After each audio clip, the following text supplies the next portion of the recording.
Oh, if that sounded like cold water, that's cold water.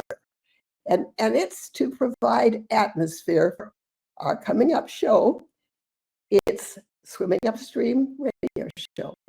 I'm Dorothy Wilhelm, and it is my duty to start every show with that darn water splashing and not even a towel to wrap around me. But today I am proud to be introducing to you an old friend and a new friend. And my old friend, Terri Thal. Is it Thal or Thal? Thal. Thal. Thal. Yeah. Okay, I'm not ready for you yet. I'm coming to with a big, there. And she wrote a wonderful book that we talked about on the air last year. And she's going to talk about it a little bit more today because we had, look, it's a handsome man. Now, do you know how long I've been trying to get a handsome man to come to this show? Well, how do you do? Robert, how are you? I'm doing fine. Thanks for inviting me, and I'm sure we're going to have a great time. We always have a time. That's the whole point. We do a lot of, we sell books, we promote our business, but we mostly have a great time.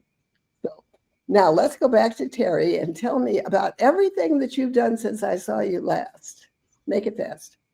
Well, I have promoted my book. I've done a lot of talking. My book is called My Greenwich Village, Dave, Bob, and Me. And it is about me, and a good bit of it is about my life in the folk music world and managing folk singers in Greenwich Village in the 1960s. And I've been doing really interesting, exciting book talks at the Bob Dylan Center with the Bob Dylan people at NYU, in the Village, in Denver, and I've been having a wonderful time. Well, that is really good. That's great. And so today, though, you are here because you are ready for your next project. And we're trying to think of what the forward path is. And because of that, you brought a new friend, not too new, but he's pretty new, Robert Tompkins. And now he gets to say a little bit about what he's doing. So Robert, explain yourself. Sure. Well, I just completed a manuscript. I actually started when I was 50 years old. I'm 75. And over the years, I just followed my curiosity. It's nonfiction history. Now I'm writing a book proposal, hoping to get some interest from a publisher or an agent. Meanwhile, what am I going to do with all this extra time? And I decided to pursue the harmonica. I play the piano a little bit, but I'm getting arthritis in my hands. And this is a wind instrument, and I just started within the last month. And I'm discovering all sorts of opportunities that complement my harmonica ambitions. That is wonderful. And I'm going to ask you both, what do you know now that you didn't know when you started all of this? Well, I know that I can write interesting stuff. My whole life, I've been involved. Since I stopped managing folk singers, I've been involved in not-for-profit organizations, and I've written papers. I've written speeches for university presidents. I've written about pregnant women. I've written about substance abuse, stuff like that, and water, and a lot about rescuing water. But I never thought I could write anything about me, about what I had done, about what I thought, that would make people giggle, that would make people really interested.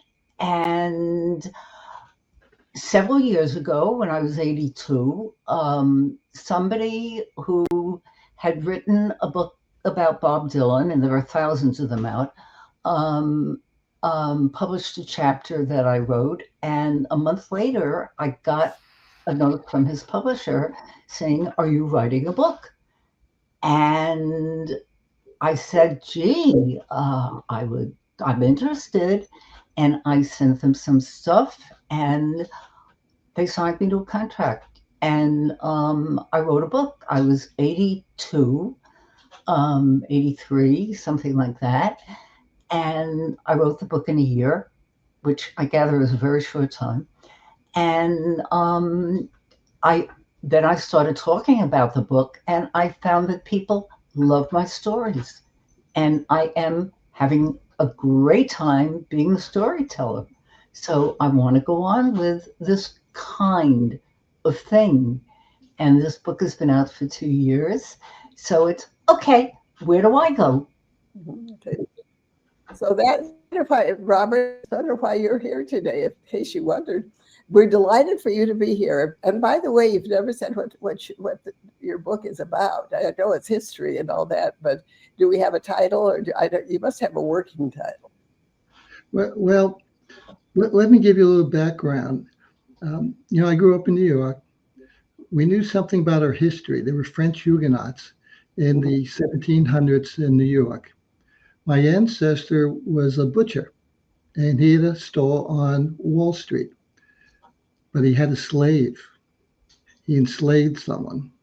And he was also a member of the Dutch church. He was a Christian, and I was raised in the same church. So I was very upset learning that as a teenager. And as I grew older, I became more curious about it. So I ended up just following my curiosity, trying to understand the connection between Christianity and slavery. And it took me all over the map into US history, the founding of the Catholic Church, Christianity in the Roman Empire in the 3rd, 4th, and 5th, 6th centuries. And so I learned a lot. Yeah. So it's really about that. I don't really have a title per se, but that's what I've done. Okay, great. Thank you. And thanks for joining us today. And so, of course, now Terry's we kind of asked you on account of Terri because she needs some brainstorming, some good ideas. She's got some great material going. And since it seems to be Dave Van, how do we say that we give our age? I will be 92 shortly. So we can do anything we want to, and we can just, it's still the best is still ahead. So, dear Terri, review for us now, because we know you've got the new book in mind. We know that people like hearing what you're doing. I can think of a couple of things right away that I'd do if I were Terri. What about you, Robert? Give Terri some advice.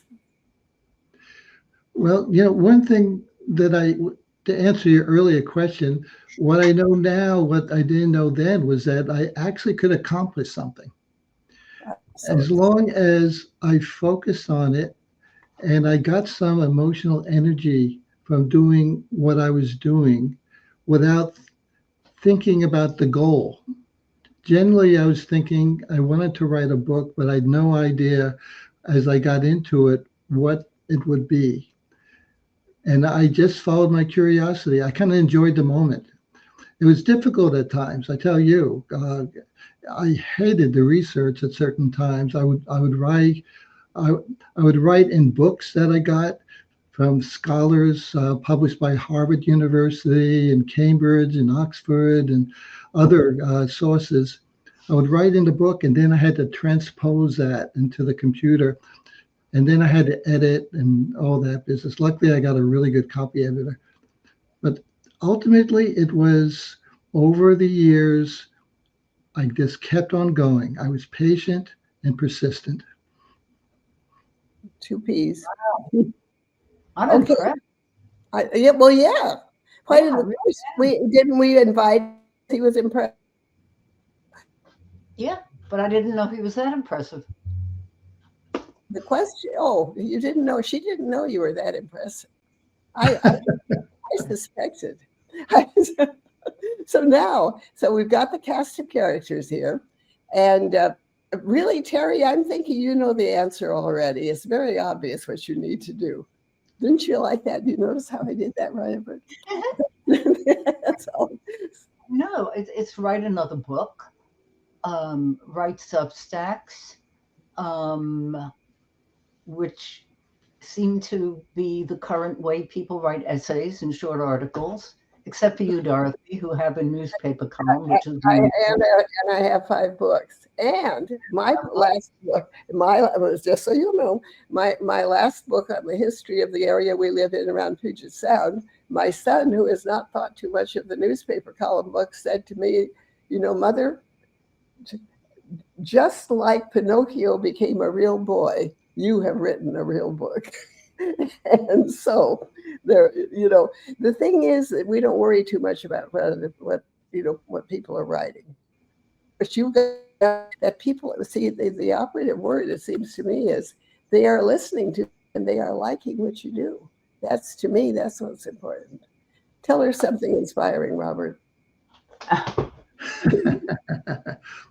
Well, I think part of it is realizing that everyone has a capacity to do something that satisfies themselves. It's not about ego. It's about doing something that you get gratification from or you enjoy, satisfies your curiosity or your musical or emotional makeup, and then see where it goes. And you may have this distant goal that you could work towards, but as long as over time you're enjoying, or at times there will be setbacks and you just overcome them, there will be challenges, but ultimately you can do it. And let me just say, what gave me inspiration was kind of a strange thing.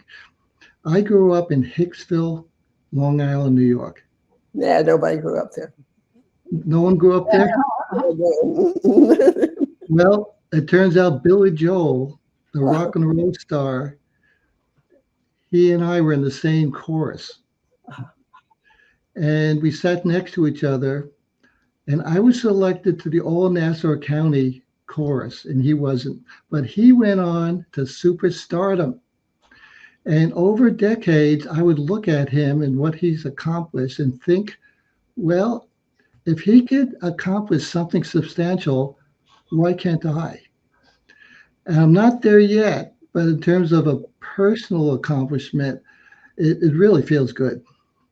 It sounds great too. Terri, did you hear anything that you could build on there?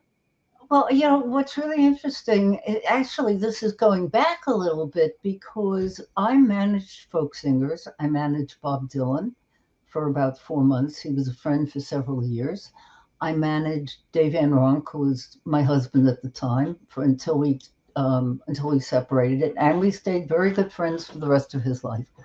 And I was not a big money-making manager. That's not what I wanted to do. I did it because I loved the music and I thought these musicians were great. And I was young. But it does occur to me that I helped build their careers.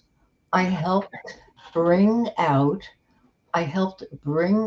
and bring forth talented, interesting, intelligent, musically wonderful people. And I helped get them heard, and I helped them get heard. And I always said, oh, I was a kid manager. I never really thought of myself that way. But listening to people like Robert, I think maybe I was just a little embarrassed because I didn't make them rich. And there were managers who were taking people like Bob and Albert Grossman, a manager who made people rich, took him away from me and made people rich. And I wasn't doing that. And I guess that's not what I wanted to do. I wanted to help them just be heard. And I guess I've always been a little embarrassed about that. I guess, which is interesting. So I just heard that. And my new interest, which I'm also a little embarrassed about because I always said, oh, people just get interested in their own things and where they are, is women and aging. Mm-hmm. I have become fascinated by what happens to women sexually as they get older. The total disregard that the world generally holds women in regarding their sexuality. And what happens? Why do some older women flourish and other older women just can't cope? And what kind of backgrounds produce that? So would people want to read about that from me? Well, one thing that really occurs to me about, because you say, well, will people read or will they care? You had an example with your very successful last book, but nevertheless, not as many people would have read it as we all wanted to. I don't think you worry too much about whether they want to read it or read it from me or whatever. I think you start, and Robert is nodding, I think you start with where you want to be. I happen to have a room full of people right at this moment that would agree with me. I know. You always do. Yeah. And Robert, so do you have any? But I say, go for it. I say, actually, you've got everything you need right now. You can tell from the way you're talking about it. What do you think, Robert? Well, I agree. What I was doing was satisfying my curiosity. That's what I was doing. I didn't care about the end result per se. I really don't care if I make money from this. It's just something that I needed to do.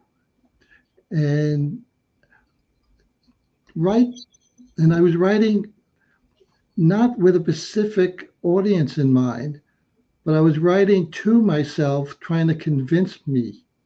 In other words, it was the history I was writing about, so that I would write, so that I would agree with it. Because there's some uncomfortable histories out there, seriously, in the Roman Empire in the 3rd, 4th, and 5th, and 6th centuries about Catholicism. So I just was writing to convince myself, and other people hopefully will be convinced as a result.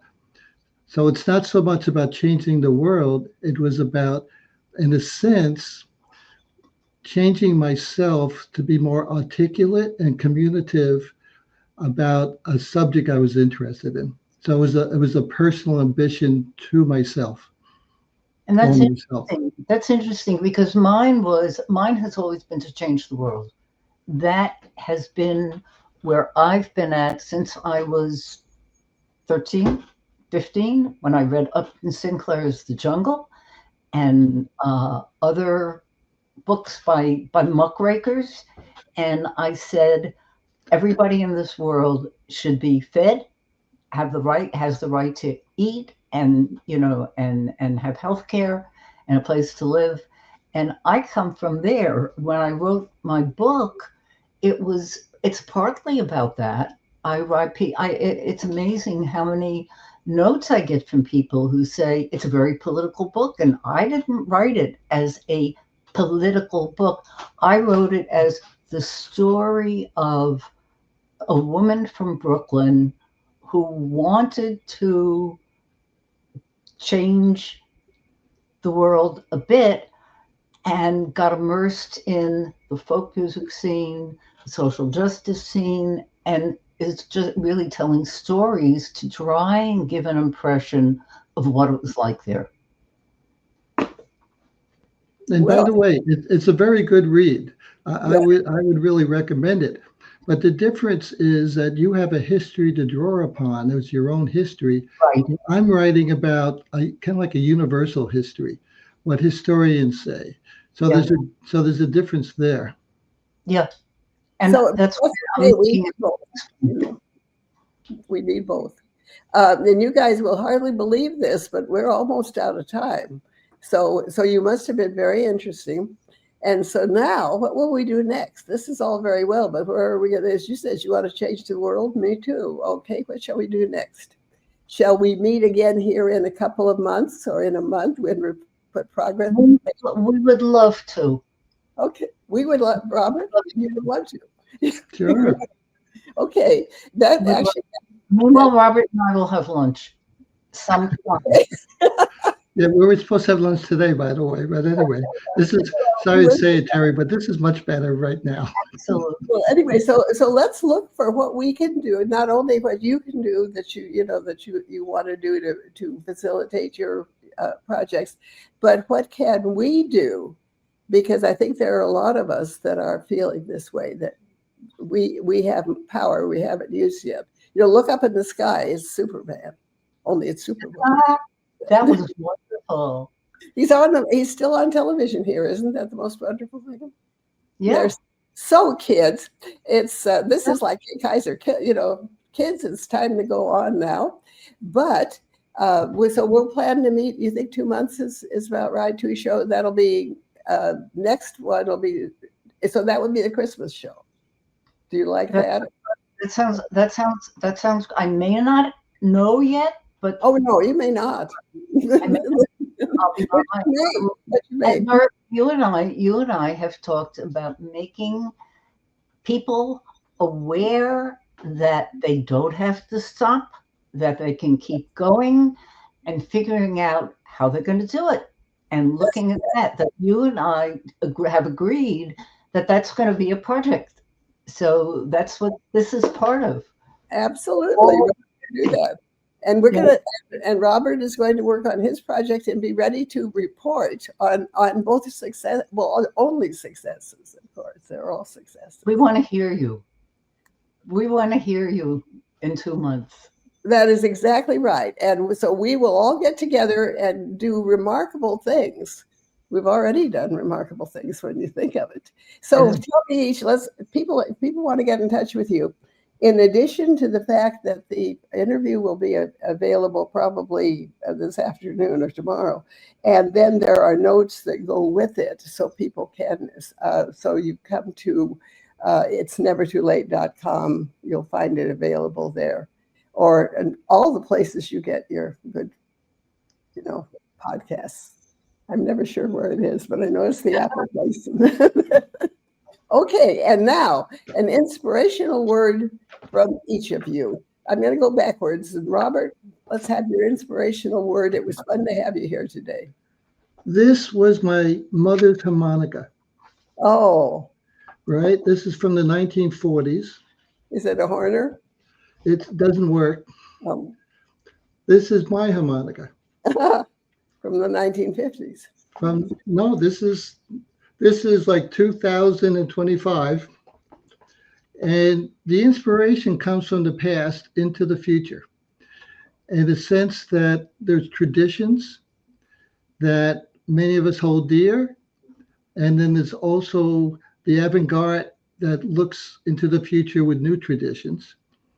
And when you have your own traditions and your own avant-garde in terms of your own personal search for meaning in your own life, I think that's a good thing. So as they say, it's the journey. It is. Everyone has a journey. You may not know what it is yet, but you can discover it. That's very true. And so we will all gather together for the December. So it'll be the end of November. Tell everybody that. And then we will report on what we're doing so far. And Terri, thanks so much for making time for us. Robert, it's wonderful to meet you. So we'll see what we can cook up. And let's see what else. Okay, if you want to hear this wonderful interview again, it's nevertoolate.com. And those will all be available later in the week, the rest of them. So this one, I think, comes up in about 3 weeks. Oh, well, never mind. It'll come up. And the big thing is. That's great. Don't worry about a thing. Anyway, so this has been the Swimming Upstream Radio Show. And the reason it is the Swimming Upstream Radio Show is it used to only be Swimming Upstream. But it turned out there was another Swimming Upstream. So it had to become. And now we're higher up in the ratings than they are. So anyway, so we'll see you soon. Happy trick or treat to you all. And this is Dorothy Wilhelm, and this has been the Swimming Upstream Radio Show. Join us soon again. Thank you. Thank you.